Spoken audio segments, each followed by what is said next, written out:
The seagulls follow trawler. It's because they think sardines will be thrown into the sea.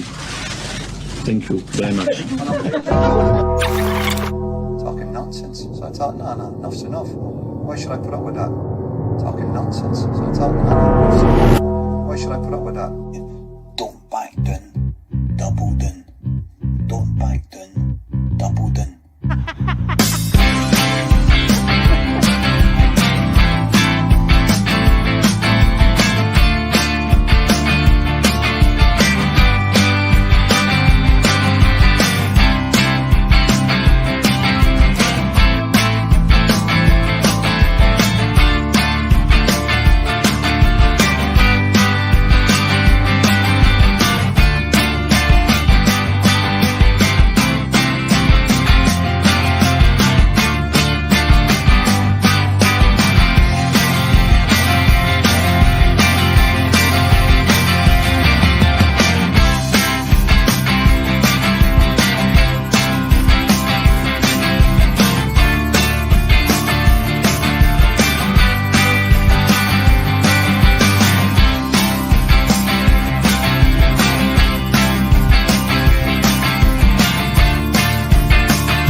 Yes, here we go. It's Monday. No, it's not. It's Tuesday again. We are feeling slightly better at Bhoycie Bus HQ than we were yesterday. A combination of depression at the result, copious amounts of Stella Artois, amongst others, and we decided we were going to postpone last night. It was wise. We've now freshened up. We're nearly midway through the week already, Jonathan. Sunday was ages ago, wasn't it? Oh, yeah, we've all moved on from Sunday now. I can barely remember what happened on Sunday. One too many double vodkas for me. I've definitely forgotten about what happened over the weekend. All eyes on Dingwall, if you ask me, Russell. I was saying that from the start, Jonathan. I've only been thinking about Dingwall. Do you know what I mean? I don't even remember doing one show previewing the game. I don't think we had 6 people on after to analyse the game or anything like that. My focus has always been on Dingwall, Jonathan. I didn't even know we were in the Scottish Cup semi-final, if I'm being totally honest with you. So there you go. That's as little as we'll say about it. No, I suppose we better talk about Sunday, and we will. Before we do so, big thanks as always to fanboyfootball.com. Their sponsorship has been immense. Their production of the Bhoycie Bus first line of t-shirts has went a treat. Jonathan, you were an interesting number yourself tonight, which is good to see and has been picked up in the comments, so well done. But yeah, Bhoycie Bus t-shirts are very much still on sale if you haven't got one. In some cases, like Scott Cameron, 2 already, as well as Ian at Green and White. 1, he's got 2 t-shirts already as well. There is 3 on the line. Who will complete the first hat-trick? I'm yet to know. But if you are wanting to get any of the merch, then fanboyfootball.com. There is the address up the old top that way. Is it that side? There we go. Up there. Up there. So have a wee go for that. Now, Jonathan, Sunday did happen. And we did make a bit of a deal of it. And we were looking forward to it. That's the harsh reality. But the dust has settled. We are out the Scottish Cup, and it's to our rivals. We didn't see that performance coming on Sunday, did we? No, not really. That was kind of like a throwback to earlier on in the season. I kind of felt watching it in the pub. I thought just even across the board, we're trying to be positive as much as we can, but there's not a lot to be positive about. Unfortunately, on Sunday, I think from team selection from the get-go, right up to player performances. There was very little to get behind with that on Sunday, and you know, unfortunately, as hard as it is to take, the better team did win on Sunday, and that's a bitter pill to swallow. And I think it was more of a case, you know, Celtic didn't really show the same sort of fight and hunger that has been present, and certainly since the turn of the year. We talk about knockout of the week. Well, Celtic looked as if they were punching with pillows instead of fists on Sunday. There's just nothing happening for them at all, and certainly is a bit of a reality call. But if we're going to try and put a positive spin on it, you know, maybe the players needed that little boot up the backside to remind them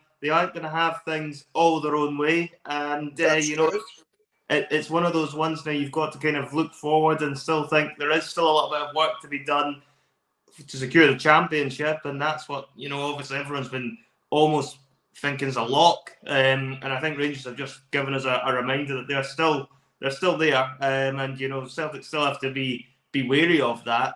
But I mean, in terms of the actual performance and team selection and everything else, it was a bad day at the office all round.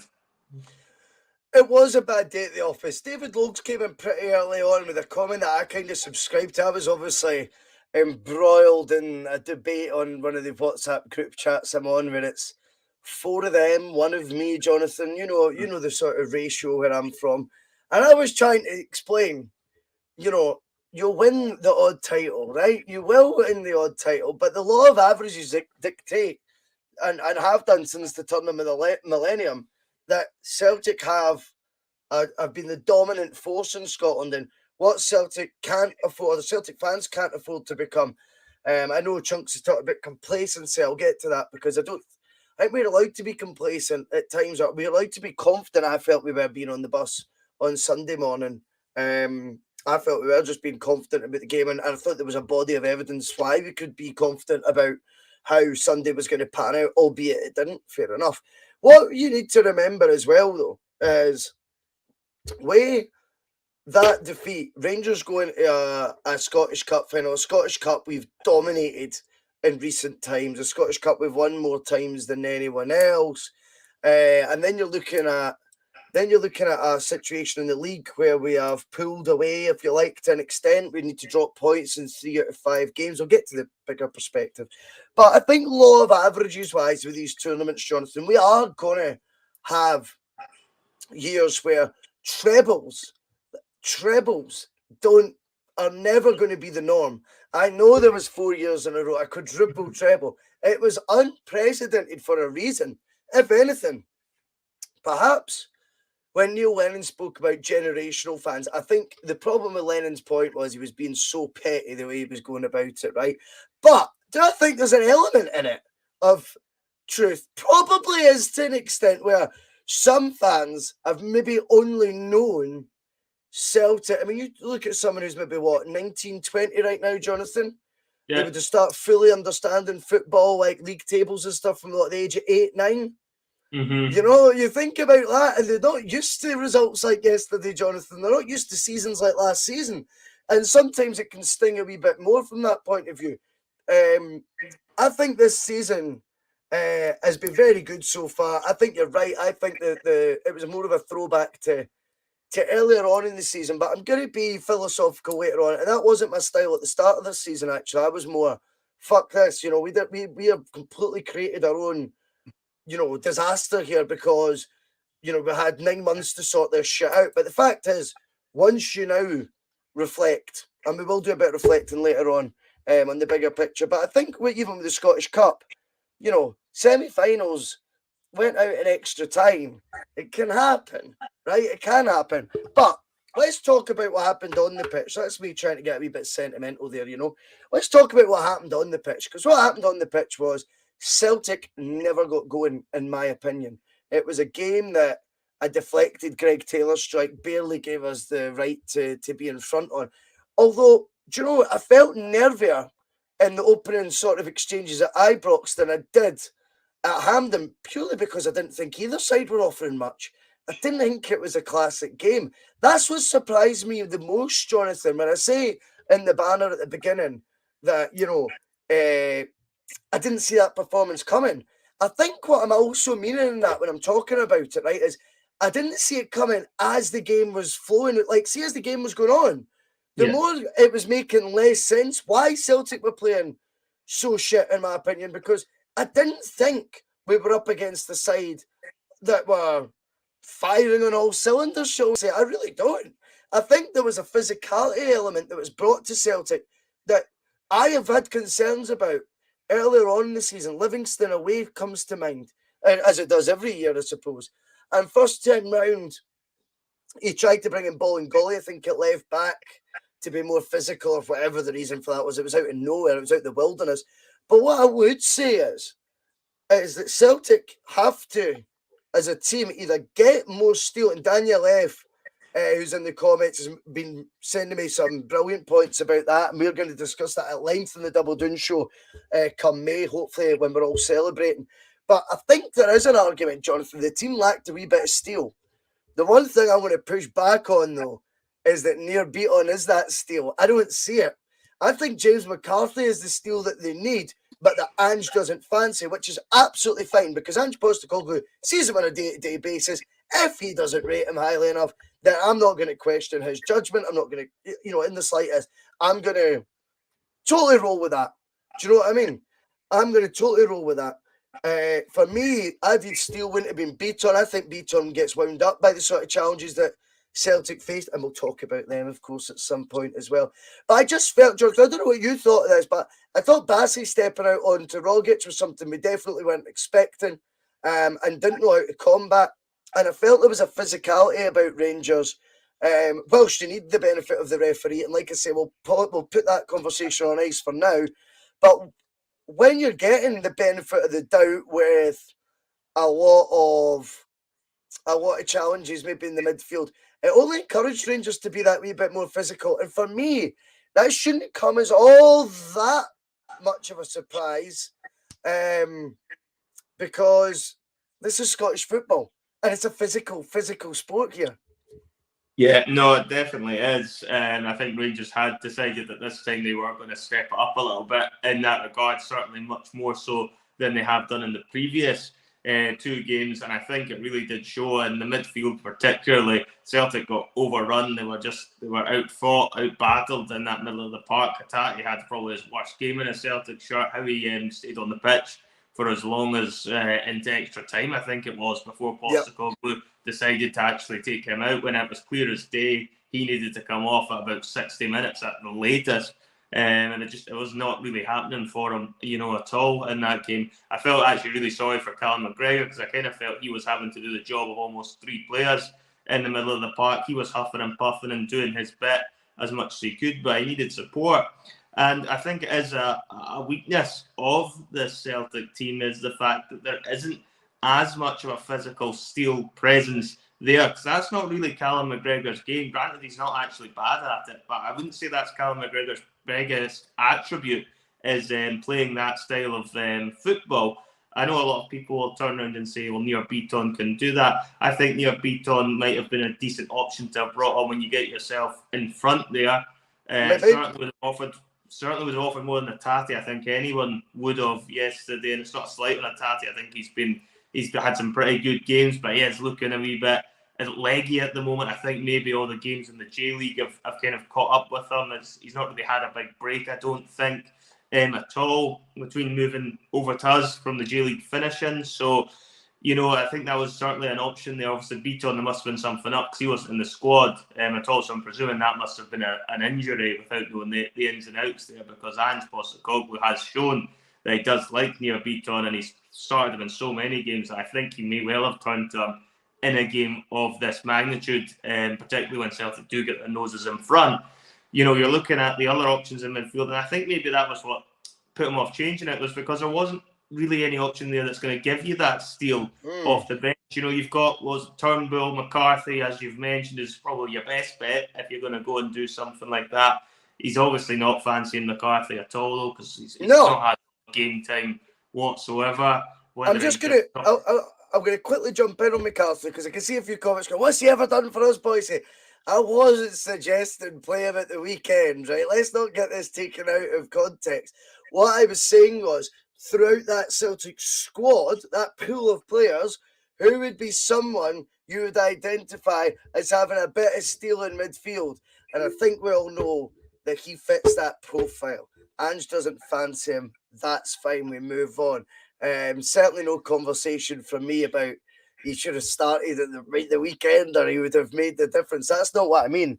I feel that profile of player, whilst there's suggestions that Beaton was the miss, I don't see it in Beaton. I think Beaton gets wound up in that environment, Jonathan. But yes, I'll let you carry on. But just to clarify, I am not fucking saying James McCarthy should have started at the weekend. Fucking hell. It would have been very bold if he'd gone that. That would have pretty much had everyone's jaws on the floor, I think, if McCarthy had been in the starting 11. But he's certainly, again, he's not a bad option when you get your noses in front. McCarthy could have came on and shored things up a bit for Celtic. And I think in some ways that was Postecoglou not adapting to what was happening on the pitch in this particular game. I think he had his team in mind, and he wasn't really willing to make too many changes, whether it was a case he didn't trust his bench enough with the midfielders he had to try and change the way things were going in the middle of the park, or whether he was quite comfortable with how it was going. I would be a bit concerned if he was, though, and I feel he did need to make changes there. And I think that's probably a black mark against Ange, which there haven't been many of really at all over the last few months, but I do think he could get that one wrong, unfortunately, when it comes to him. I think, again, it's a game like this, where you do kind of realise that the absence of Scott Brown from last season and seasons gone by, and you no longer have a player like him, because I think that is kind of the replacement Celtic still need. Middle of the park, somebody of a Scott Brown ilk who can mix it up a wee bit, get the foot stuck in. I think with Lundstrom, he was getting away with murder, which I know we'll touch upon later on, but you've got to be able to fight fire with fire sometimes, and I never really felt Celtic had an answer for the physicality that Rangers were bringing to the table, and it was a little bit disappointing, I think, that we didn't spot that during the game and make changes earlier to try and at least combat it, and instead we actually just let them take control of the middle of the park for me, when there was other options that were there that might well have just offered something different, because as I say, Hatate was blowing out his arse very early on, and it was clear as day he wasn't going to be able to make the difference for me on this day. There's a lot of comments coming in, Jonathan, about chaos, and we are going to talk about chaos in just a wee moment, because he was missed, and undoubtedly he was. Again, you all know me, I get a hell of a lot more wrong than I do right, but I did say I felt, even though he hadn't scored, he had completely brought a different dimension for Celtic against them that I don't think they knew how to deal with. We're going to get on to that. Just before, see, talk about stealing midfield, I'm just thinking about profile of player. Is that not why Giakoumakis was signed? Was he not meant to be like the holding midfielder sort of role? He seems to... That's another one, but he's not really had much opportunities, has he, as a good since he came in? So it's like a case that maybe there's a fitness issue there or something along those lines, because he's certainly a Postecoglou signing, so it's a bit of a strange one that Ange hasn't given him much time. You can only imagine this maybe taking a bit more time to settle in. I think sometimes we're obviously taking it for granted with the other boys that came over from Japan. A few of them have hit the ground running, and we kind of expect them all to do that. That's a big cultural change coming over, and maybe it's just a case that he's taking a little bit longer to settle in than the others, but he certainly hasn't been given a lot of opportunities, Giakoumakis, and you're right, I think he probably has been brought in for potentially that sort of role without seeing enough of him to know exactly how physical that's true. He's going to be.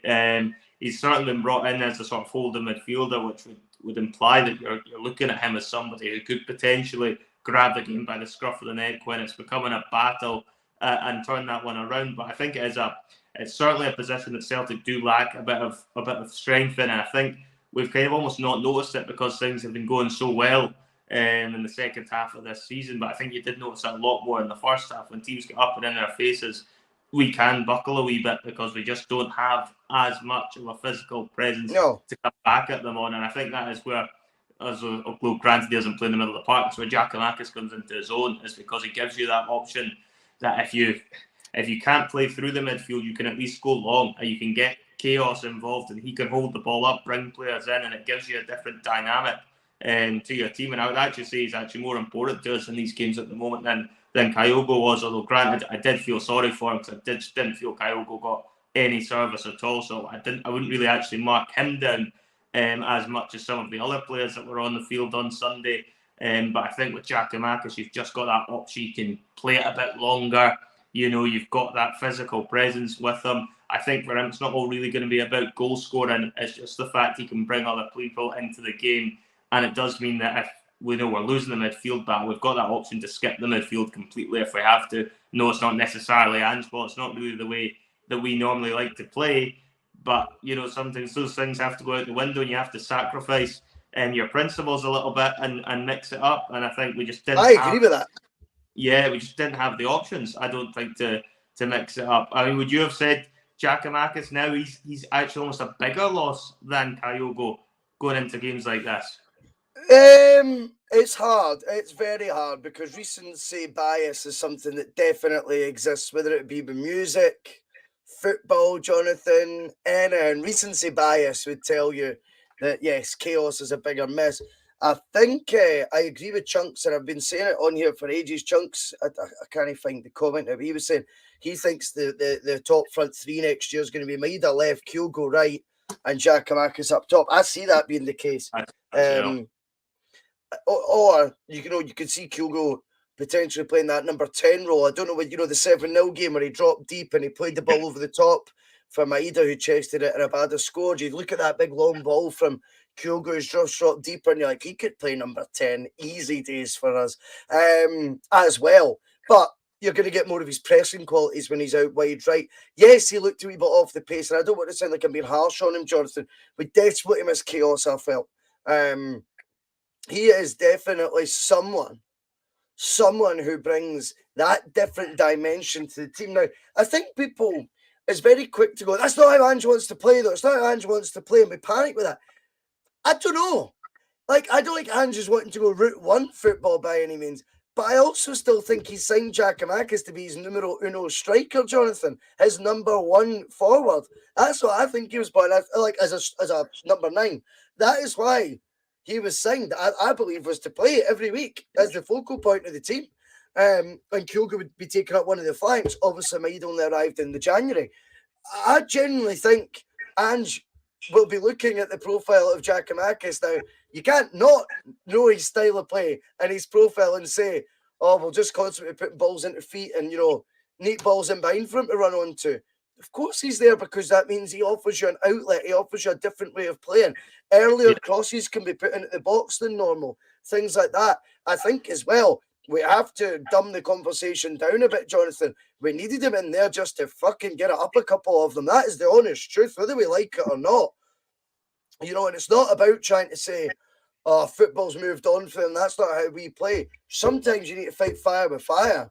And whilst they were having a field day, we getting away with fouls left, right and centre. And they were mixing it a bit. And fair enough, it's a derby game. I watched, Man City, Liverpool. Everyone's talking about it was this momentous game, the one in the league. I was watching it like that. It was timid. It was timid, in my opinion, that first half. I don't want it to become like that in these derbies. I like the wee bit of spice now. But I like Celtic to show a bit of fight as well. Now, I appreciate we're there to play us, predominantly a certain way, shall we say. But I would like to see us, when the game was going in that direction, if we'd had Giakoumakis, he wouldn't have tolerated that.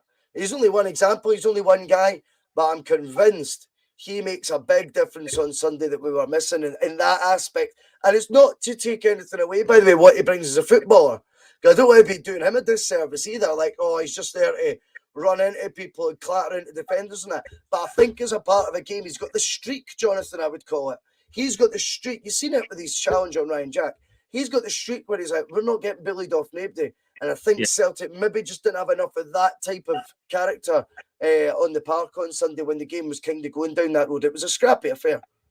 It was, and I think, Giakoumakis as well, because he has that big personality about him, I think he lifts players around him. If he's, putting in a bit of a shift, being able to mix it up, he can end up G'ing up his teammates and everything and getting a bit more out of some of them when they see somebody else doing it. I think we're just desperately needing a few more people that were going to lead us in that sort of game and the way it was playing out. And I think Aside from McGregor, we just didn't really have an awful lot of players that were doing that for us. I think the other problem we had was obviously Kyle was clearly not quite fully fit yet, hence why I didn't start. You end up with Maeda going through the middle, which I thought was a bad call before the game even kicked off. And I think that proved to be a poor call as the game progressed, because Maeda offered you so much more out wide, where he's at least neutralising James Tavernier for them than he does through the middle, where he's running. But they've always got that triangle. They've got the centre halves, they've got the goalkeeper, they can pass it among them, they can go out wide, and you kind of almost feel that Maeda's running power is actually just being diminished somewhat when he's playing in that centre striker role. And I don't think it's a natural fit for him in any event. I see him as a far more of a wide man. Although in Ange's defence, if Kyogo's not fit, he's also going to have to improvise with his main striker when he doesn't have chaos, either. If it had been me, I'd have put Abada through the middle, I think, at least to start with, and seen how that had played out, and at least you get to neutralise that. I mean, you're looking at the wide players, and they're just a bit toothless. I didn't really feel any of them offered very much at all. Creativity-wise, Celtic, that's as poor as I've seen them in months, in terms of actually, getting down and creating chances. And actually, we've been singing praises of all the wide guys and saying how much great, strength and depth and quality we have in those front three positions, and even with Rogic and his slippers, etc. And none of them were able to get to the pace of that game at all. None of them really were able to offer anything that made us think they're going to be able to turn this game for us. They looked a bit of a shell of themselves at times. I thought particularly Jota on his side looked as if he wasn't interested at all. At times he was making bad decisions when the ball was coming to him, but it wasn't just him. I just felt across the whole that front three, none of them seemed as if they were up for that game. And even if Giakoumakis had been in there, if the wide men aren't giving him service, it's very difficult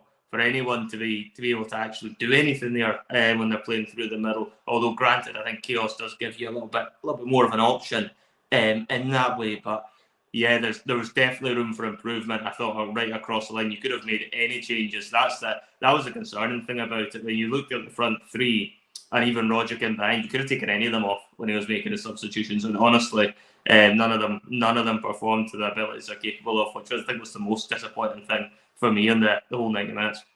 I think that's a good point. It was almost, how do you decide which one to take off at that point? I think you're right. Whiskey Foxtrot comes in. Good to have you on the bus, WF, mate. I like it. Do we need another centre forward then to cover GG? Either that or a wide position if Jota Abada don't stick. For me, Jonathan, we spoke about where Ange, we think, or potentially may want to strengthen a couple of weeks back. I can't actually remember when it was. And we identified goalkeeper. We thought he might get someone in to push Joe Hart, not because Joe Hart's done anything wrong, just to keep that position, keep Joe Hart at his absolute best. Up top, I'm thinking no GG up top. That type of player, I think we might need one more up there. I think one more centre forward wouldn't go amiss. Maeda's not a centre forward for me. Doesn't work.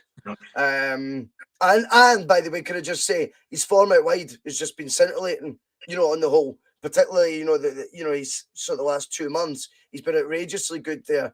That's his position for me. Maeda will play. He will start the majority of games for Glasgow Celtic next season, Jonathan, and they will be out wide. I would like to think if there's no Giakoumakis, no Kyogo to start, there has to be another centre forward. You look, Jonathan, at classic Celtic sides. Yeah. Martin O'Neill's team, Sutton, Larson, Hartson, and then you had like Sean Maloney to come in even. Do you know what I mean? Like Sean Maloney, I remember scoring against Stuttgart, but and he was played by Martin O'Neill, if you remember, as an out-and-out forward. You look at the sides that Jonathan, even like under Strachan, he would have 3 or 4 strikers. Do you know what I mean? And you're looking right now at Neil Lennon Freeman about in his first spell, he had about 8. But like you look at it now and you're going, you've got to have more than just 2 options, I think, for a striking role. You look at the best teams ever, Jonathan. I always think like that 99 treble Man United team, 4 for the 2 positions, and I think we could, and I would like to think, by the way, as well, Celtic aren't going to be, I don't want to become predictable next year that we'll only play the same formation each time. I think at times there's home games where I think we could try 2 up top, I think Whiskey Foxtrot, potentially, I think another centre forward will be high up, and it's not a complaint, by the way. The two forwards we've got, I think Kyogo and Giakoumakis, albeit I see Kyogo playing a lot of games out wide next year. I know some people disagree. That's fine. I think he will play a lot of games out wide next year. I think they will need another striker. If Kyogo's going out wide and you're playing your two strikers already in the pitch, you're just adding to the possibility of injuries there. So you absolutely need another one. Ayeti will probably be sold in the summer for whoever will take him, however pennies we can get. So that would at least free up some wages, if nothing else, to then try and look at bringing a striker in. I think if you look at it, they'll badly need another one that's like a natural number 10 in my eyes. So they need another option in there that's going to be able to just be a poacher or something similar to that, because I think that's something that we don't actually really have as such. I know Kyogo scores a lot. I think Giakoumakis is in that sort of build where he can be that sort of poacher. But another out-and-out poacher for me, they don't need to be the one that's going to be doing all the pressing, but they've just got to be in the right places at the right times. As another option to bring off the bench, even then that's what you're kind of looking for. Somebody even of the Gary Hooper mold from years gone by used to score all the time, guys like him. So that something like that is all really Celtic need. They just need somebody that knows their way around the game. And it'll be interesting to see if that is a position Postecoglou does look at, because I think he is going to badly need another striker based off this. And even just to touch upon the predictability, I think if Celtic go into games against Rangers and the only way we think we're going to be beating them is because Giakoumakis is playing up front, they're eventually going to work out a way of neutralising him at times. There's no two ways about it. If you've got the same strategy every single game, eventually the opposition will find a way of neutralising that and find a way of overcoming it. So you need another option in there, even just from that point of view alone, because you cannot be too predictable. And I think that's a brilliant point that Brown Warriors brought off. I think that would work absolutely brilliantly. If you did have a Gary Hooper-esque type of player playing off Giakoumakis, the amount of goals they could score would be frightening. So hopefully it is a position Ange's looking at, and maybe he's already got some ideas in mind there, because he does seem to be a shrewd operator in the transfer market. So let's hope that is something he's looking at now, if he wasn't already, because I think there was plenty of learning points to take away from the game on Sunday, and there's plenty of opportunities there to now go ahead in the summer and look to improve areas of that Celtic team.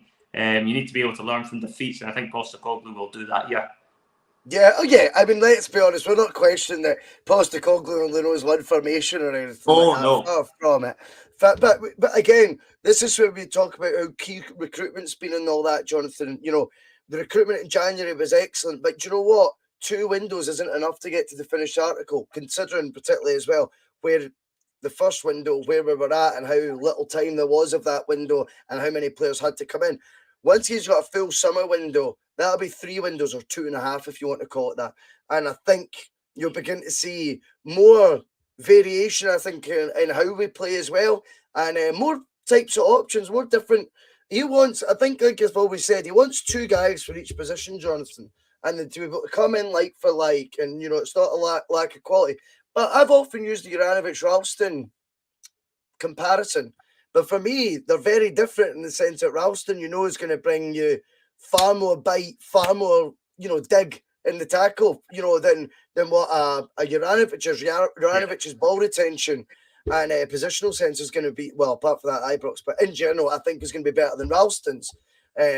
He's not going to get caught out as often as Ralston will at times, but I think they both have different qualities to it. And certain fixtures like Dingwall, I would be starting Tony Ralston, for example. And I think we do need to have that up front as well. We need it to be different than, no Kyogo. We'll put in Maeda there because they've got kind of similar profile where really you're negating where Maeda's best. Play your best players in the best position. But anyway, that is a long-winded way of saying, let's get another striker in. Because what I would also say is, Kyogo's had a couple injuries now. Giakoumakis has had several. Yeah. So I think it's definitely an area we can strengthen it. What Celtic fan doesn't love us signing a striker in the summer? I've never met one. I'm all for us signing a striker in the summer. Bring it on, £5 million or something. And we all say, now who'd you pick? And we get down those rabbit holes. I'm all for that, Jonathan Bhoycie. You know what I mean? Now, It's time to get a wee bit of perspective that we've talked about on the field and all that shit, right? See, at the end of the day, one trophy's in the bag, right? The biggest one, we're within touching distance of. We have to drop points in 3 of our final 5 games. It could happen, but what a off the cliff disaster that would be. I mean, it would go down in history as one, something that would just be unforgettable for all the wrong reasons. It's unlikely. I would never, though, Jonathan, even right now without the title won, if you told me 9 months ago you're going to have the League Cup in the bag, you're going to have went out the Scottish Cup semis on in it after extra time, right, with 5 minutes to go. And by the way, you're listening to these plant pots on Sports Sound. I listened to it all yesterday. Monday's my day off. I was hungover and I went out like a walk for like 2.5 hours with the dog, right, try and clear my head and get ready for the Monday club. And I just came back, went to my bed again. But I was listening to like the Sports Sound like replay. I don't know why I put myself through it. It's like genuinely, Tom English said Giakoumakis was missing, but would he have started anyway? I'm like, you're paid to like come up with this shit. Tom English is sick to rugby. Tom English is very genuinely what he said. Would he have started anyway? Well, he might have done. That's what he was saying. You're going, you don't even know, dude. You've not a clue. And the other one was Neil McCann, who says Rangers scored in the 126th minute. But the thing is, with Neil McCann, Jonathan, numbers never have been his strong point. 2-time tax cheat. Make no mistake. He likes a brown envelope, him. So, 126 minutes, though. Extra time finishes at 120, Jonathan. Come on. They've got to be better than that. They get paid to do this. Paid handsomely, salaried. You could go on Sports and they could put me on to it next Sunday and I could and I'm not even that clued up on football. Honestly, I would have a field day with these clowns. They've played the game too. It's embarrassing. But a bit of perspective now. Brian's wanting to go down. The perspective is to be a positive thing, Brian. Brian's saying Lions get the sack if you lose the title from here. I don't see that happening at all. And it is a devil's advocate point. I take that on board. But absolutely not. Now, when it comes to the bigger picture, Jonathan, like I'm talking about here, as I say, 9 months ago, you wouldn't have expected this to be where we're at, with the split about to begin. The Cup's now decided from a Celtic point of view, one in the bag and out in the semis after extra time. And then you say, by the way, you're 6 points clear, 19 goals or whatever it is, effectively 7 points clear with 5, the full split fixtures to go. Your home game is in the derby. Your derby game, is at home as well. I think we would all have said, You're mad. That's not going to happen. We started the season with 3 wins, 3 defeats in the league, and people like me had serious doubts about where the hell this was going, how we were going to do it. But the fact of the matter is, we put in a run now in league titles, Jonathan. Again, and it's not about. It's just recent history's been so good with Celtic, right? That we're not appreciating maybe certain aspects. That Celtic team up till yesterday have done 33 domestic games unbeaten. Those sort of runs win titles. Look through history. When you went on those sort of runs, you tend to win trophies. And I think that run is an outstanding run. The league unbeaten run right now stands at 33, take away 6, 27 unbeaten. Or is it? 27 unbeaten with only 27 games, 1 draw. I think it is as well. Hibs, 2. 2. Was it 2? 2 draws. Dundee United. No, it's Timber and Dundee United. Hibs would beat them, we know. No, we drew with Hibs mind at Easter Road. No, beat the Hibs twice at Easter Road, do we know? We drew the second time. No, I can't remember. But yes. But anyway, 27 league games unbeaten. I wish we just left it at that. I know, we're really exposing ourselves here. I feel we didn't do our research before coming on. But I do think a run like that, 27 league games unbeaten, Jonathan, is an outstanding run. When the majority of them have been wins as well, right? We'll leave it at the vast majority have been wins. I think it's a stunning run. 3 draws, Phil McGinley, Anthony Ingles. They know it. 0-0s. Hibs, Livy and St Mirren. That sounds about right. 0-0 at Easter Road. Yes, that's what I thought. We were at the Livy game. Fuck's sake. Yeah, we forgot about that one. Well, when we put it into perspective, now you look, they were a side that were 25 clear of us in the league, and they've not been able to keep up with the run that we've went on, the relentless form. And they were a team already gelled, you know, just with a couple of additions to sort of bolster what was, you know, a title winning side. We were a complete bunch of oddballs, or so we thought, at the top of at the start of this season. And now we're in a situation, Jonathan, where we're on the brink, and we need to take a step back and go, trebles every year. Is that it now? Like, it's treble or it's a shit season? I don't think so. I think if we can have trophy laden, a term that used to be described for Ange Postecoglou's 27-year managerial career, which I took issue with. But I think if Celtic were to do over the next 5 years, 2 trophies a year, 10 trophies the next 5 years, I'd call that trophy laden. Yeah, no, definitely. I think, trebles are extremely hard to come by. I know we obviously did have that unbelievable run of doing them, but, before Rodgers managed, it was about, 2016, 17, his first one. So, you're talking, 16 years before the last one had been done when Martin O'Neill did it. And before going back before that, it was about 30 odd years did it. So it's not something to be sniffed at. And I think people have been perhaps guilty of taking them for granted ever so slightly, just purely because of the success that Rodgers had and installed in the team over that period. I think you've got to look at it as well and look at the bigger picture. And the Rangers are now a much better team than they were 4 or 5 years ago as well. They're not in the Europa League semi-finals for nothing. So they're always going to cause you problems when your rivals are getting that far into European competition. I don't think it's something that we can just take for granted and just write them off completely on anything, really. But, in terms of where we are at this point in the league season is just phenomenal. Like, we had no right to be in this position at all. People were talking about running Rangers close. That was about as good as people thought it could be at the start of the season, was let's try and, keep within it. If it was roles reversed and we were 6 points behind, at this point, and we still had them to even come to Celtic Park, we'd probably be thinking, he's done okay, considering what he inherited. It's not ideal, but he's done okay.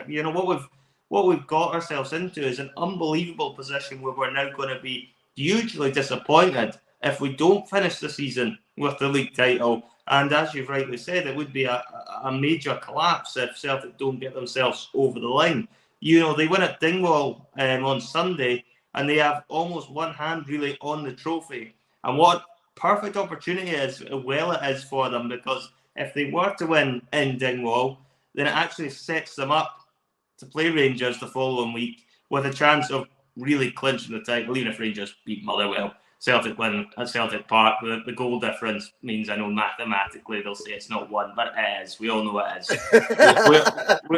We all know there's not. We all know there's not going to be a 20-goal swing, so they can pipe down on that front if it comes to it. But you know what I mean? It's such a brilliant opportunity for Celtic to then exercise these demons of going out the cup by getting the ultimate payback by yanking the title from our rivals' grasp at Celtic Park in front of a full home crowd in that game in a season where nobody thought Celtic had an opportunity of winning the league title, when things were just unravelling so badly last summer, or so we thought anyway. But it actually turns out, the way Celtic are going, they should now become the league champions. It's simple as that. They are on the brink, and they just have to now keep their heads, make sure that I think the only concerning thing about them obviously losing on Sunday is you could potentially see a hangover of it. Hopefully you won't. I think this team are quite strong mentally, generally speaking, but I know it will be something that, supporters might get anxious about going to Dingwall, particularly if it does stay close. Ross County notoriously isn't the easiest place for us to go. We have had it difficult there over the years. And even, the last time we visited there, we needed a 97th minute winner, so we shouldn't be taking that game for granted. No, I agree with that. There's such a huge opportunity here. It's unbelievable. Oh, totally, mate. Absolutely is. And I mean, the thing is, that takes us on to the Ross County game. We're going to talk about that a bit, and then we will finish off talking about referees, and we'll get into that, all that shit. I was meant to do, you've kind of led me on to this point. This is going to be my last point, but now we're talking about Ross County. We'll just go on with it. So Dingwall, Now, Ross County, Sunday, will be now played after Rangers have played Motherwell at home. Now, they could potentially cut the gap to 3 points. I expect them to now, to be honest. So it's down to 3 points. It brings a different kind of pressure again. 3 points feels like one win. Even though you've got the game in hand, you'll just feel, I think it definitely does have a different mentality to it. Obviously, we've got to be above that and stronger than that as a team. But as supporters, it's easy for us to see the comparisons I'm making here. It's a far cry from potentially us playing the Sunday morning and then the Sunday afternoon. They go into their game 9 points behind, which is hopefully going to be the ideal situation. It would 9 points feels like, oh, it's fucking over. Do you know what I mean? I think it does give a slight lease of life for them. I think they'll be feeling a wee bit ballsy, and they'll definitely think that they've seen a chink in the armour, and they'll be looking to exploit that. It's all about what Celtic do, Jonathan. Now, we go to Dingwall, and now it's time for us to put in a performance like we did at Almonville. Last time out. Or it's time to dig deep, Jonathan, when we need to dig deep. It's time to, show once again, why we are in the lead in this title race, what the characteristics are that you look for in a side to win a league. Now, Celtic could come out and just be at the races, mate, because that's what we've came to see most of the time this season. Last week was very much a blip in what has been some outstanding form, particularly in the calendar year 2022. So, I definitely reckon that Celtic are more than capable of just putting on a swashbuckling 4-5-0 display. Capable of. It'll be different, though, with the different aspect of pressure that they face. Do you read much into that game being switched? And then we will talk about whether that was the right decision as well. Well, obviously, psychologically, I think there's always an advantage of playing first, and you can get your points on the board and then ask the question of the other team, whichever way round it goes. I think from a Celtic point of view now, that we don't need to be getting ourselves overly concerned about their results because we have all the cards. Now, they are relying on other teams doing them a favour because there is no way that Rangers can turn this around on their own. They need other favours from other teams, whereas we don't need that. We just what team did I say they were playing away? I know they're playing Motherwell away. Who did I say? I don't know. I thought you said Motherwell. I wasn't listening. I thought I said Motherwell as well. They're definitely playing it. I was picturing Motherwell. Maybe we're still drunk from Sunday. I don't know what's came out there, but no, I think with us playing second, then it does add to the pressure potentially if Rangers do go on to win at Fir Park, which I think they will, as well. But you've just got to have your eyes on the prize. And I think with one thing about Celtic, I think with Postecoglou as the manager, McGregor as the captain, is I think that Celtic will just try and take care of their own business. And whatever happens at Fir Park to them will just be background noise, and they'll zone out regardless of what happens. And I think they'll be quite good at doing that throughout the season in terms of that sort of thing. But Banner says Mother home. There we go. That's where it is. Because I was going to say, I didn't think you said that either. Phil McGinley, he's spotted that. Eagle Eye Phil has spotted that. I typed up last night before I realised that the game was a bogey. So yeah, I'm not surprised there's a mistake. I was hanging. But thank you, Phil, for pointing that out. I appreciate it, mate. Yeah, and just to touch upon the last point you made there as well about whether the game should or shouldn't have been moved. I've got no real issue with the game being moved, to be honest with you. I think if we were in their position, we would want to play it on a Saturday, as well, to give yourself the best possible chance of doing some damage in a European semi-final, which, let's face it, Scottish clubs don't get to very often. So I don't really have a big issue with that whatsoever. I'd have probably more of an issue if they started trying to move the Derby game the following week, because I just don't know where they would put that. I don't even know if that's something Rangers are still wanting in the background or not, but I think that needs to stay where it is. But if they want an extra day to prepare for also their Europa League semi-final against Leipzig, then I just say give them it. It's not really worth whining or crying about. I think we'd get on with it if it was the other way round. I'd like to think they would be all right with it if it was Celtic the other way round. Maybe they wouldn't.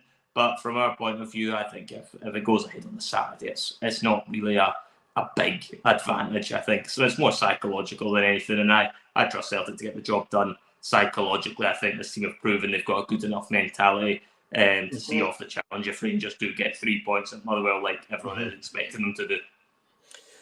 Absolutely. I think that's a really good point, Jonathan, that you make. You raise some good points there. I mean, I just feel with them moving the game, yeah, it's no skin off my nose, whatever, and probably we're wanting to get to a stage in Scottish football where you can allow teams that are progressing in Europe, say it was Hearts next year, I would want us to be trying to give them an extra 24 hours preparation time. The only problem I've got with it is Motherwell will be sitting there going, listen, you bunch of bastards. We just did COVID for 2 years, made absolutely F all money from fan revenue or anything, and you sat and jeopardised the full sponsorship deal that sponsors this league because you've got like some petty business falling it out going on that's got fuck all to do with the league. You don't get 24 hours off us. I think that could easily been Motherwell's take on it. I wouldn't have blamed them for that either. But I don't think, for me, the change in the game, I was just trying to create a wee bit of debate, does it have any factor, the fact that they now play in front, just doing some simple arithmetic, Jonathan, with the potential points total, just on a wee talking point, Well, I think it's interesting as well, Russell, because they do talk about obviously doing it for the good of Scottish football, but they didn't seem to be wanting to do things for the good of Scottish football in December. From memory, it seemed as if they were quite keen on games being played as and when they were scheduled and didn't seem to want them moved, and they seemed to be suggesting that was in the interests of Scottish football at such time. And it's just convenient, really, at the same time they were actually due to visit Celtic Park, hence the reason it seems as if a cynic might say they wanted that game to go ahead for their own selfish reasons rather than for the good of Scottish football. And that's, I think, a point that will irate fans a little bit in the sense that, that game, was moved and they kicked up quite a big fuss about it. Granted, Celtic did reap the rewards from the game being moved, but at the same time, you can't keep the paying customers out of a game when there's an opportunity to play it at a later date and get them back in. So I think from that perspective, I think there is a little bit of bite there. When they come round and they want to move and it switches when it suits them. And as I say, if it was the other way around and it was Celtic in this position, it'd be interesting to see if Rangers would or wouldn't have an issue with that. I'd like to think they wouldn't personally, but you never know with that club. No, totally. I mean, yeah, that's 100% true. And I think, them looking for favours that go beyond this 24-hour thing, I just find it's a bit rich when they do absolutely everything in their power and have done since leagues getting called. They wanted to be the arses with all that stuff. It was common sense. I just think they're at constant loggerheads with the rest of the clubs, with the board, with Doncaster. And I'm like, I just find you looking for favours a wee bit rich. 24 hours will give you. I think if they're starting to look for serious favours getting done between now, say they were to have a miracle and get to that final, I think they're pissing in the wind. I don't think the goodwill will stretch that far from the other clubs, Jonathan. I think they've burnt their bridges with far too many now, and they won't get their way with stuff like that. And do you know what? I think that's fair. That to me is democracy. That's how it works, and I'm all for that as well. I think it's, from a Scottish football point of view, I think, forget it's them, right, which is difficult for everyone. But you would like to think you would be able to come and go, but such is the toxicity and the load of shite that they try and cause left, right and centre for the league and its members in terms of whether it's sponsorship stuff, trying to make leagues get replayed later on or restarted at stupid dates that would have put all sorts of pressure on everybody, then trying to get clubs to play behind no fans 2, 3, 4 times over Christmas this year. They are definitely they've created this rod for their own back. That if they ever are looking for another favour, Jonathan, albeit maybe it's the Glasgow Derby, as you say, they're trying to get right now, they've got fucking no chance. Do you know what I mean? I am laughing. Don't they, if they were going to move it? Because Motherwell had to agree the move, I think, of the game at Fir Park, and that's why they tweeted out today, Motherwell, saying that they were disappointed it took as long as it did. But I think that was more with the SPFL. But Motherwell had agreed on Friday, but I don't think it was announced until today. But Celtic have got to do the same. I would be very surprised if Celtic don't tell them to ram it. And I don't think any Celtic fan would want that game moved either. So Celtic would be totally within their rights to do that. Yeah, they couldn't. I mean, if Celtic did do that, then you can bet your bottom dollar that Old Firm archway they may as well put over when the two clubs walk out at Celtic Park if Celtic were to rearrange that fixture a week on Sunday. Absolutely, Jonathan. Now, speaking of clubs voting and all this sort of politics, they did all come together. 41 out of 42 VAR. Had to burp there midway through. VAR, Jonathan. Now, the clubs have voted for it. Anyone know who's thinking this is just to support referees and things like that? The clubs have voted for this, Jonathan, because they're all sick and scunnered of the standard, bar maybe one club. You know, I genuinely think clubs have had enough, Jonathan. They are going to skin themselves financially, particularly in the Premier League, to the tune of even the bottom clubs got to spend something like £67,000 for VAR, with the title winners paying around 119 grand, something like 190, something like that. Now, that's been split. The way it's been split between the clubs is fine because the distribution of prize earnings is obviously it gets less, and I think that's a good way of doing it, to be completely honest to you. But what I will say is, you know, anyone who thinks, oh, this is just to support our wonderful referees and we want to give them as much backing as we can, they might be trundling out that old line, by the way, Jonathan. That might be the official approach that some of the chief execs say. I can assure you, the clubs are doing it because they're fucking sick honestly sick of watching displays like we seen there on Sunday. And it was Bobby Madden's display. Is that why we lost the game? No, we've spent 57 minutes now on the Bhoycie bus tonight, Jonathan. And we said this is why I wanted to do the point last, because we have to look within first. We have to look at Celtic's reasons for not winning the game, Celtic's reasons for putting in an under-par performance. We then spin it midway through and look at the bigger picture and remind ourselves things aren't all so bad. And now we get to the end of the show. We've done all that. It's time to be honest. That was a disgraceful performance on Sunday. He was an embarrassment. I feel my concern is with his display, Jonathan. The VAR doesn't deter it. None of those were VAR calls. No, that's what I was going to say. There's like nothing there is VAR worthy. You know, none of that's going to go to a second opinion with somebody watching a monitor. So it's something that can still happen even going forward with VAR being introduced. I think when you're looking at VAR, whilst there's definitely been pros and cons to it when you've watched it down south, I think there's always that issue with it that you're still going to have Scottish referees that are going to be behind the monitors, and they've proven when they're on the pitch they've got no idea what they're doing, half of them. So I have no faith in them coming to the right decision when they get to look at 3 or 4 different camera angles, that they'll then make the right call at all. I think there's a lot more chance, you get a contentious decision that goes to VAR, and then it's either overturned or it isn't. You're going to have fans screaming from the rooftops even more than you get now when a contentious decision goes against their club, particularly, if it happens in a derby match against them, they'll be screaming blue murder for months to come if VAR gets involved in one of those games, and it's a sort of 50-50 decision, because it becomes very subjective. And I think that's always the problem with VAR for me, is it's a very subjective thing to be bringing in terms of the decision making.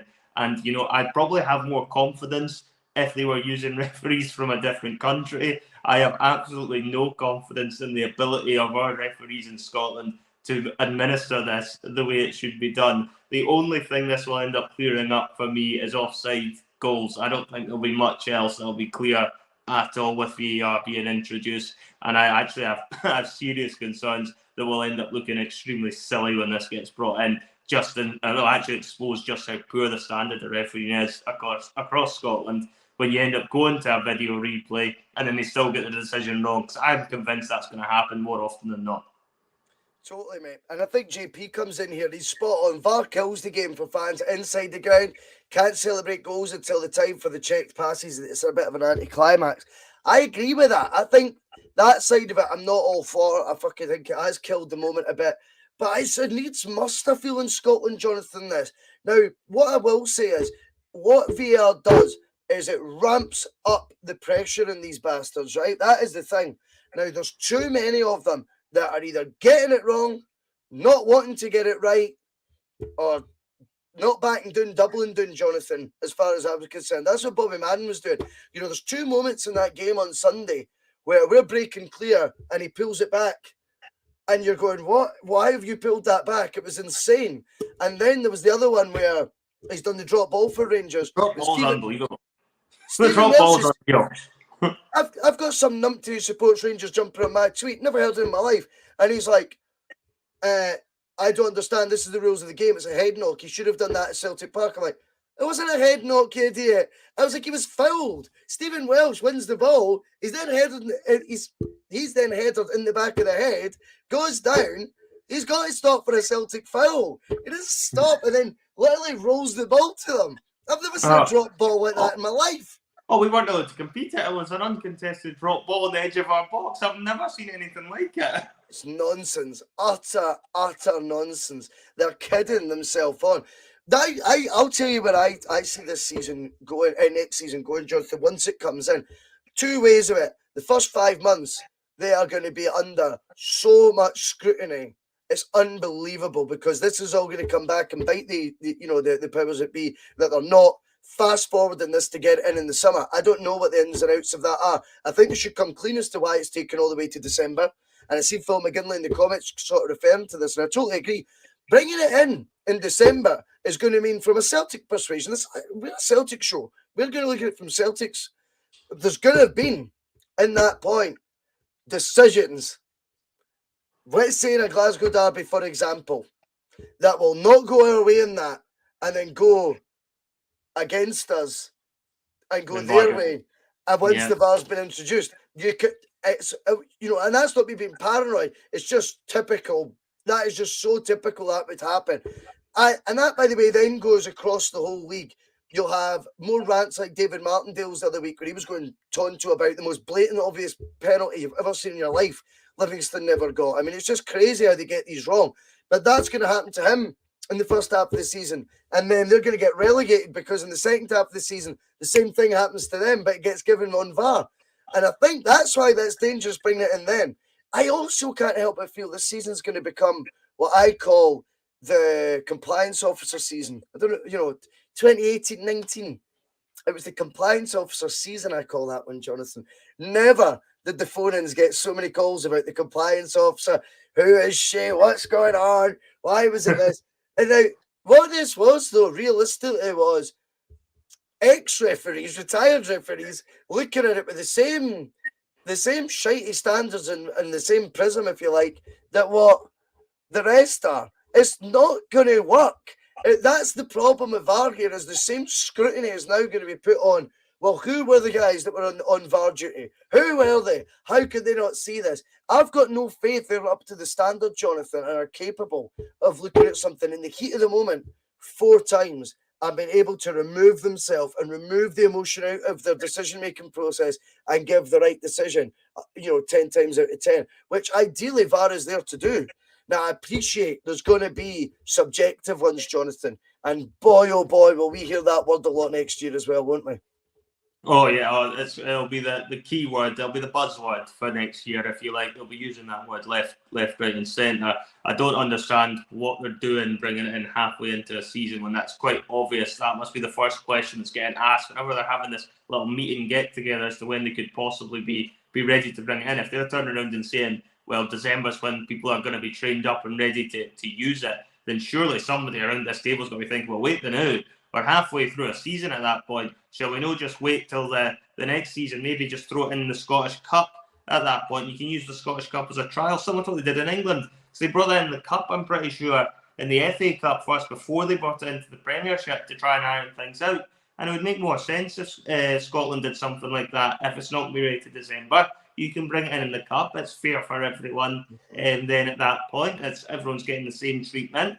And then you bring it in to the league the following season if it's not going to be ready, to go in time. I think that's an unbelievably typical Scottish FA or SPFL move. Whoever makes these decisions, they always get them so badly wrong, and they actually make a bit of a laughing stock of the whole league when they're doing silly things like this when, as you rightly say, there's going to be a few clubs that will get absolutely shackled by this. We don't know who they're going to be at this moment in time. Hopefully it won't be us, but you just know that somebody's going to end up losing out on a lot of money somewhere. And it's particularly true on the clubs, even more so probably down at the other end of the table. One of them ends up getting relegated because of this. Then they're going to end up losing out on so much income there.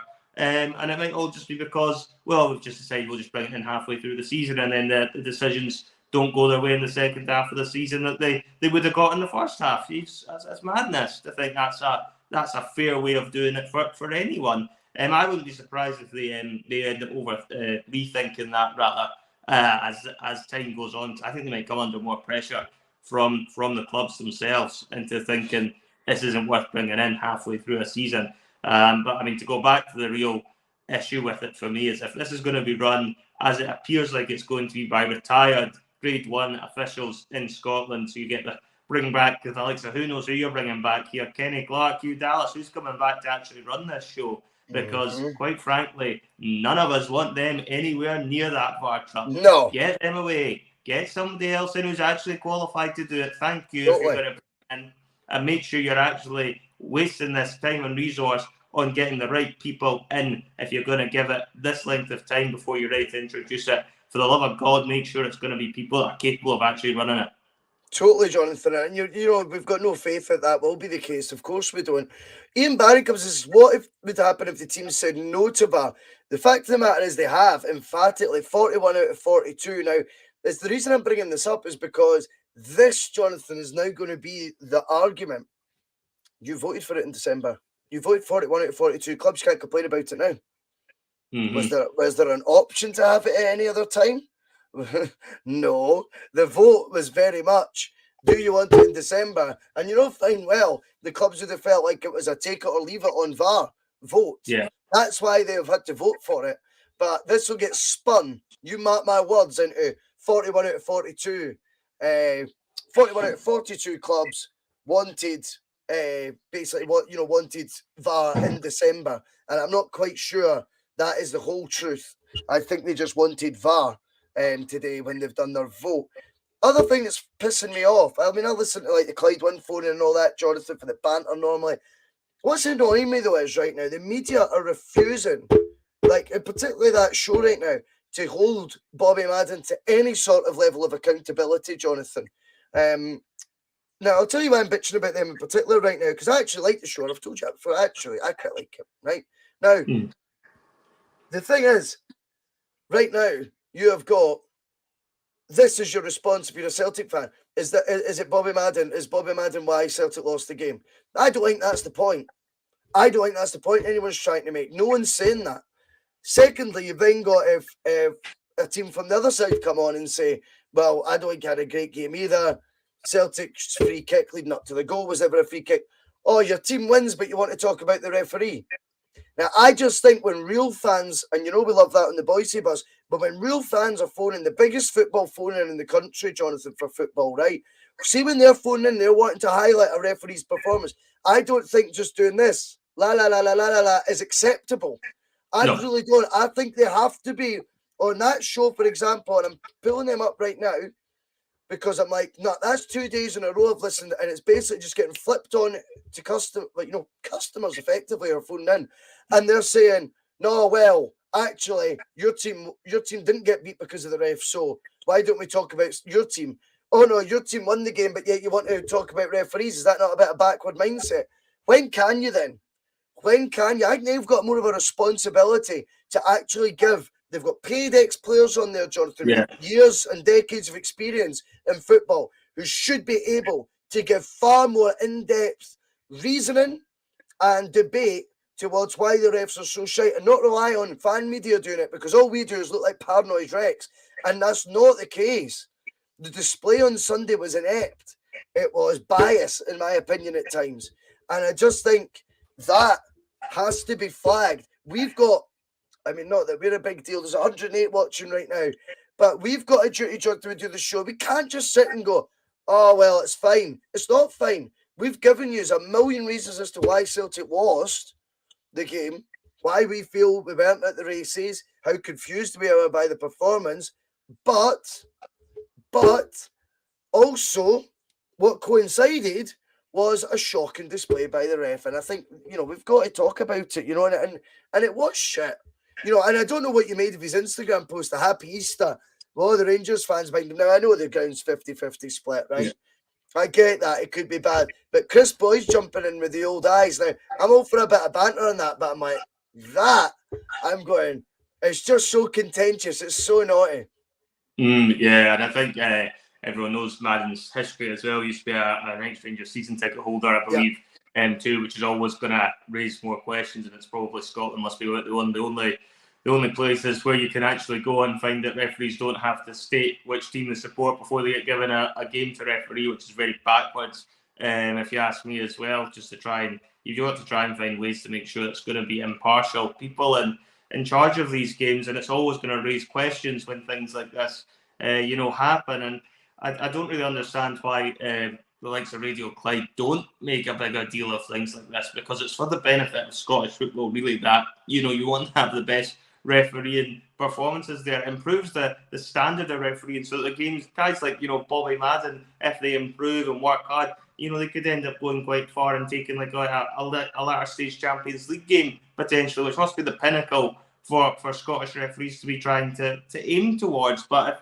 we're just going to be burying our heads in the sand and saying they're doing a great job, this is it. They wouldn't ask them to do it because the performances are just so bad. There was just no danger UEFA would go to them for a game of really high stakes in their Premier competition. You just couldn't trust them to do a good job with it, and they would just end up becoming the centrepiece and taking the spotlight away from the teams that were involved. So for me, I don't know why Clyde wouldn't be calling it out. You look at something like, for example, 5 Live, down south, and fans there, and if a referee has a poor game, they're quite quick to call them out, and they'll quite happily take the calls from the fans on that. And if a referee's had a poor game down south in England, it gets called out far quicker than it does up here, where it just seems, unless they have made an absolute howler of a mistake, like, they've missed a clear penalty or something like that, then there's just really not much interest in it at all. But the way Bobby Madden officiated that game completely controlled the tempo and allowed Rangers a lot of extra time to recover, allowed Rangers to just pretty much get away with whatever they wanted to do throughout the game.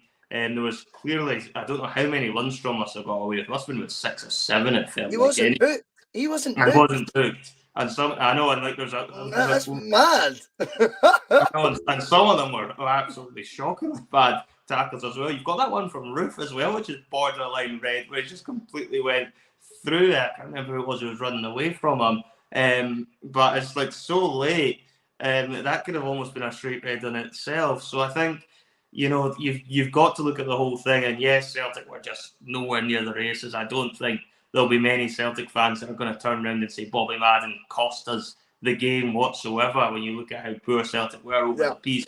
I think exactly. Everyone kind of knows that Celtic were second best, unfortunately, on Sunday, and as much as that hurts to admit. Totally.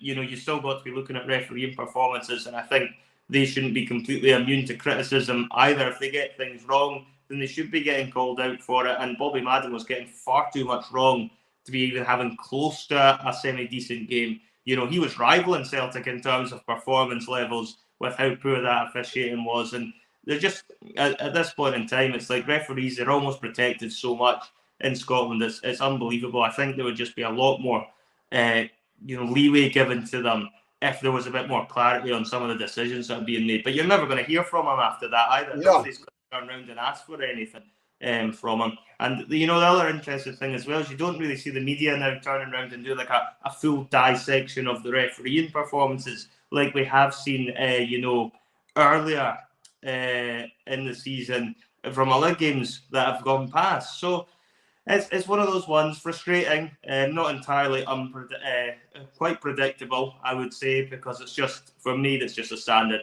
of Scottish refereeing. I don't really think there's too big a bias going on with Scottish referees, but I just think the standard is absolutely woeful at times. I just feel you're always concerned that games like against Rangers, if you don't have a referee who's strong and is just going to let things like that happen, then you're on to a disadvantage straight away. And then it's really up to us to try and find a different way of mixing it, as we discussed earlier in the show, which clearly we never were able to do at all. But the performance from Madden was a joke, and not enough people really called down after the game at all, particularly in the media. No, I mean, this is the thing. It gets turned into a highlights reel on Twitter by some sort of Rangers supporter, and that's fine.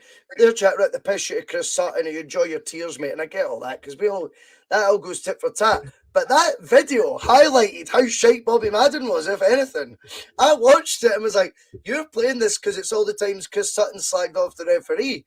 But realistically, it was a highlights reel of Bobby Madden miles off the pace. Now, as I say, we've dedicated the vast majority of this job, the show, to challenging Celtic to raise their game at the weekend, to admit Celtic were miles off it, too poor, not physical enough. The odd selection headache that we've now got for going forward, positions we would like to see or strengthen it. We're looking within Jonathan initially, but we're not going to sit back idly and say the referee, oh well, it's not why Celtic lost the game. We know this, but I want to debate the actual performance that happened. And I'm sorry, there was too many challenges for me that pricks like that get away with too often. They're not held to account because they don't come out after the game. They're not to do that. People think that would make it escalate. I actually happen to be completely of a different mindset. I think, yes, some of their comments will get picked apart, but even from a Celtic persuasion, my respect for Bobby Madden would go up when he goes, I gave that because I never seen his left hand round him. I've only seen Tom Rogic's arm go over his shoulder. Something like that. Look where I'm standing. And see if he gave you just that wee bit of insight, you'd go, fair enough. John Lundstrom, see if he went, he definitely should have been booked earlier than that. Watching the replay, I didn't realise how late he was. This should be amazing. Imagine like a referee coming out through the week even and doing a review of it. You know, online on the SPFL YouTube channel or something. It would get millions of views. It would be innovative. It would be creative, and it would also allow us as fans to get insight into what the mindset is with these refs.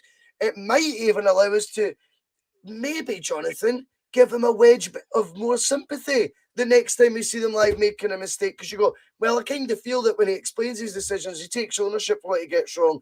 And to be fair, he kind of explains it sometimes, but I don't think we'll ever get to that stage. I'm pissing in the wind with these sort of comments. Sadly, the way it is you're just paranoid and your team's getting beat when these things happen. Anyway, we will be back on the Bhoycie bus. We've ran a bit over tonight. It happens. We will be back this week. My championship manager file's gone though, so I might set up a new one with the modern players or something. I don't know what I'm going to do. I might just do a random show through the week. I might do a wee solo show just with like a Q&A on current Celtic affairs. That could work. I think we could do that. It's been a while. I used to do the Monday Club on my own before this little reprobate jumped on and took over. Anyway, Jonathan, a huge thanks to you as always for coming on the Bhoycie bus and joining me on a Monday, or well, in this case, a Tuesday. I will try and come on Thursday night and do something. We will be back. The Double Doon show. I think I need a guest for the Double Doon show. I think our Double Doon show has sadly been cancelled this week because Gavin Lee Ball has pulled out.